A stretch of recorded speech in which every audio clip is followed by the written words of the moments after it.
of grief socially. I was sitting next to someone at the barbecue a couple of weeks ago, asked me when I was going back to work. And, in March, that's the latest data I've seen for NHS Digital. I think in England alone, there were 28.5 million GP primary care consultations, not all GPs. 55% were face-to-face, 45% or thereabouts were same day. There's a lot going. We are moving more to phone, but I don't use video at all, actually. I don't find it that helpful. I think if you either need to see the patient or you can deal with it on the phone. Video is a bit of a distraction. We use photographs. We get a lot of those sent in. I had some very old ones sent to me last week. It's amazing what people take a picture of. Definitely, they do, don't they? That's another podcast.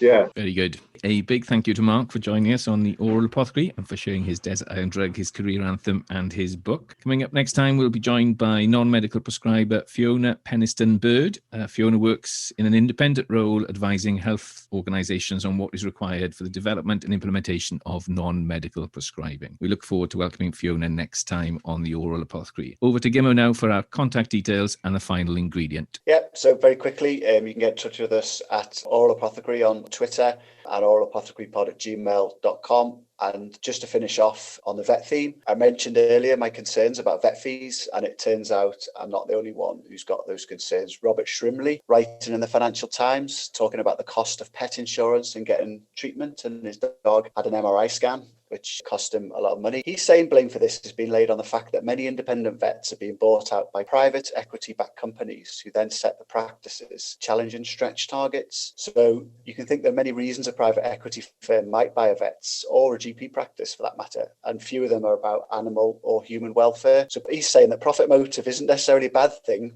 but it can be when it results in a vet upselling. And I think that's what a lot of us have experienced. It makes me wonder why my dog has had more x-rays than the whole of the rest of the family put together and actually hasn't discovered anything, and he still ends up on the Metacam. Anyway, as Robert says in the article, a vet should be a haven for a sick dog, not a cash point for a fat cat. This was a 3 Apothecaries production. Sound engineer Jimbo Slough. Original music Jamie Brewster. Artwork by David Baker.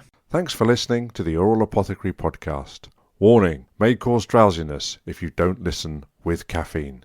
This episode of the Oral Apothecary is sponsored by onelesspill.com, a medicines optimization consultancy.